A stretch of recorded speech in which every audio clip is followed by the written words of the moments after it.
आज केलं टाकाऊ वस्तूपासून टिकाऊ काहीतरी. नमस्कार मंडळी, मी अरुणा तुमचं सर्वांचं स्वागत करते. तर सकाळ सकाळ आहे ना, आज पाण्याची गडबड घाई काही नव्हती बघा. कारण आज काही पाणी येणार नव्हतं. कालच्या दिवशी पाणी येऊन गेलं होतं आणि काल जी गडबड व्हायची ती झाली होती. आणि आज मला बनवायची होती भेंडीची भाजी. भेंडीची भाजी बनवण्यासाठी आहे ना, भेंड्या मस्त मी पुसून घेतल्या होत्या आणि त्यासाठी लागणारा कांदा आणि टोमॅटो हा चिरून घेतला होता. भेंडी पण माझी सगळी चिरून घेतली मी आणि त्याच्यानंतर म्हटलं आता भेंडी भाजून घ्यायसाठी त्यासाठी मी कढईमध्ये तेल टाकलं आणि तेलामध्ये भेंडी भाजण्यासाठी टाकली. भेंडी आहे ना चांगली तेलात भाजून घ्यावी लागते. जर चांगली भाजली नाही ना ती गिळगिट होते आणि ती आपल्याला खावीशीच वाटत नाही आणि त्याची भाजी पण पूर्ण अशी गिळगिटच होते. त्याच्यामुळं ना ती खावीशीच वाटत नाही.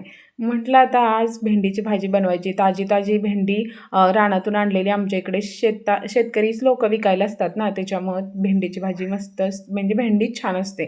तर भाजी पण छान होते त्याची. पप्पांना असतं की सकाळ सकाळी चहा बनवून दिला आणि म्हटलं आता भेंडी भाजून घेतली तर तिला फोडणी द्यायची.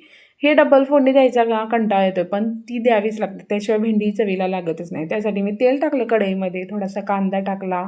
कांदा टाकून आहे ना त्याच्यामध्ये लगेचच थोडासा टोमॅटो टाकला भाजण्यासाठी. दोन्ही भाजल्यानंतर त्याच्यामध्येच मी लाल तिखट आणि हळद वगैरे टाकून आहे ना हे सगळं मिश्रण भाजून घेतलं. त्याच्यामध्ये भेंडी आपली भाजलेली तेलामध्ये ती टाकून दिली आणि त्याच्यामध्येच मीठ टाकलं. हे सगळं हलवून आहे ना एकसारखं घेतलं. ही भेंडीची भाजी बनवायची असेल तर ह्या पद्धतीने तुम्ही नक्की बनवून बघा आणि कशी होते मला कमेंटमध्ये नक्की सांगा. कारण ह्या पद्धतीने भेंडी कोणी जास्त बनवत नाही, कारण डबल डबल फोडणी द्यायचा कंटाळा येतो ना, त्याच्यामुळे कोण बनवतच नाही. तर मी थोडंसं पाण्याचा शिंतोड देऊन आहे ना त्याला झाकण ठेवून दिलं आणि त्याच्यानंतर ही अशी मस्तपैकी भेंडीची भाजी झाली बघा. दिसायला पण इतकी छान चवीला तर खूपच भारी लागते आणि अजिबात चिकटपणा तिच्यात नसतो, गिळगिटपणा अजिबात नसतो. एकसारखी भेंडीची भाजी बनवून जाते. ह्या पद्धतीने नक्की बनवून बघा. त्यानंतर ना आमचं दुपारचं जेवण झालं होतं. आई मस्त जेवायला बसल्या होत्या आणि आईंचं जेवण होईपर्यंत मी सगळी भांडी वगैरे घासून घेतली होती. आणि आता म्हटलं टाकाऊ वस्तूपासून टिकाऊ काहीतरी बनवायचं. म्हणजेच गावाकडे आलं ना हे माझं मशीनवरचं काम असतं पहिल्यांदा. काही पाय पुसण्या शिवणं किंवा किरकोळ काही शिलाई करायची असेल ना तर ती करून घ्यायची. त्याच्यानंतर सायंकाळचे 3-4 वाजले होते. म्हटलं तर दुपारची भांडी मी काही लगेच लावत नाही, मला खूप कंटाळा येतो लावायचा.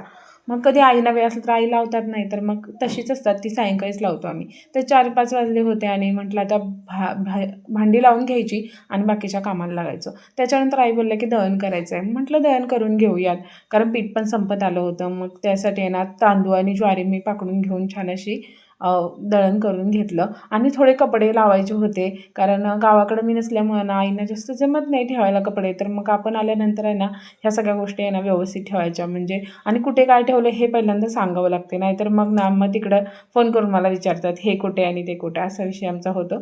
मग म्हटलं त्यांचं कपाट पण थोडंसं लावून घ्यायचं. काय साड्या ठेवायच्या आहेत, काही नेसायच्या ज्या बंद केल्यात त्या वेगळ्या करून ठेवायच्या, असं माझं चाललेलं असतं. प्रणवचं नाचायचं चाललं होतं आणि त्याच्यानंतर आमच्या आहोंचं बाहेर औषध फवारणी करायचं चाललं होतं. भरपूर पाऊस पडून ना इथं तणकाट भरपूर वाढतं, त्याच्यामुळे ना त्याच्यावरती औषध फवारणी करावी लागते. हे तणनाशकचं औषध आहे आणि ते टाकावं लागतं, नाहीतर मग भरपूर अशी घाण होऊन बसते अंगणात दारासमोरच. त्याच्यामुळं त्यांनी आज ते बघा पंप घेऊन मारायला चालू केलं होतं. औषध फवारणी एकदा केली ना की एका दिवसात तण काय मरत नसतं, त्याला 3 ते 4 दिवस लागतात आणि त्यात पाऊस असल्यामुळे जास्तच दिवस लागतात. पण आपण आपले प्रयत्न करायचे, ते कधी मरेल तेव्हा मरेल. आणि याच्यामध्ये ना असा प्रॉब्लेम होतो, काही आमचे गौरीचे आणि शंकरबाईची रोपं आहेत, त्याच्यामुळे ना खूप जपून औषध फवारणी करावी लागते. ड्रॅगनचं झाड आहे त्याच्यापासून पण जपून फवारणी करावी लागते. त्यानंतर जी काय भांडी थोडीफार आणि परत चहाची जी पडली होती ती मी मस्त अशी लावून घेतली आईंसोबत गप्पा मारत. त्याच्यानंतर जरा झाडून वगैरे काढलं किचनमधलं. असा काही माझा आजचा दिवस गेला. भेटूया नेक्स्ट ब्लॉगमध्ये. चॅनलला लाईक सबस्क्राईब करा. धन्यवाद.